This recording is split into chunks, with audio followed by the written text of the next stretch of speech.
जो लोग ईमान लाए हैं उनका दोस्त अल्लाह है कि अंधेरे से निकालकर रोशनी में ले जाता है, और जो काफिर हैं उनके दोस्त शैतान हैं कि उनको रोशनी से निकालकर अंधेरे में ले जाते हैं। यही लोग अहले दोज़ख हैं कि उसमें हमेशा रहेंगे।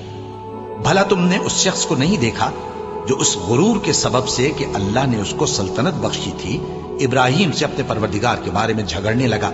जब इब्राहिम ने कहा मेरा परवरदिगार तो वो है जो जिंदगी देता है और मौत देता है, वो बोला कि जिंदगी और मौत तो मैं भी दे सकता हूं। इब्राहिम ने कहा कि अल्लाह तो सूरज को मशरिक से निकालता है, आप उसे मगरिब से निकाल दीजिए।